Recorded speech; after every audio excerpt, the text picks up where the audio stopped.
Hi everyone, welcome to UG एनफिस examination वाला 24/7। और जैसे कि आप सभी लोगों को पता है कि हर रोज़ मैं आप लोगों के लिए लेकर के आ रही थी एक सेशन जिसमें मैं लेकर के जाती थी आप लोगों को ग्रामर की हेवन। उसमें मैं 120 रूल्स ऑफ इंग्लिश ग्रामर आप लोगों को करवाती हूँ विद डे 105, राइट।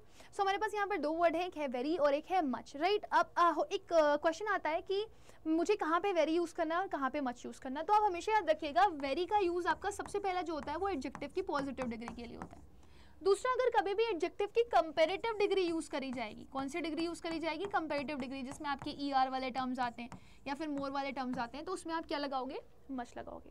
वहीं अगर आपको कभी भी प्रेजेंट पार्टिसिपल दिया गया होगा, प्रेजेंट पार्टिसिपल बोले तो वर्ब की ING फॉर्म जो एडजेक्टिव का काम कर रही होगी, है ना, तो उसके लिए आप हमेशा क्या लगाओगे? वेरी लगाओगे। वेयर एज जब आपके पास पास्ट पार्टिसिपल दिया गया होगा, क्या दिया गया होगा?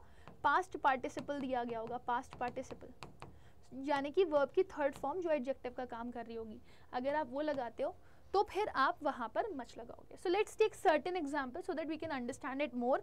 जैसे कि मैंने कहा तुम बहुत सुंदर हो, यू आर डैश ब्यूटिफुल, तो आप यहाँ पर क्या लगाएंगे? वेरी की मच।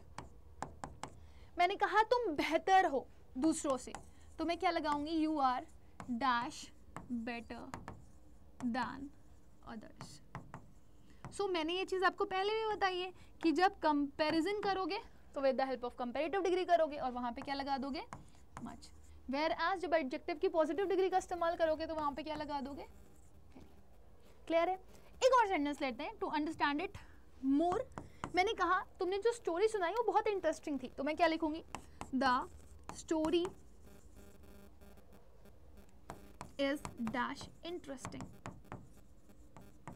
सो आप देख रहे हो वर्ब की ING फॉर्म यूज करी गई है यहाँ पर, और ये स्टोरी की खासियत बता रही है, स्टोरी को क्वालिफाई कर रही है। सो वर्ब की ING फॉर्म किसकी तरह यूज हो रही है? एडजेक्टिव की तरह यूज हो रही है। तो मैं क्या बोलूंगी? The story is very interesting. ठीक है। वेयर एज अगर मैं ये लिख दूं आई एम डैश एग्जॉस्टेड, मैं काफी हद तक थक चुकी हूँ। सो मैं अपने आप को क्वालिफाई करी हूँ कि मैं कैसी हो चुकी हूँ? मैं एग्जॉस्टेड हो चुकी हूँ।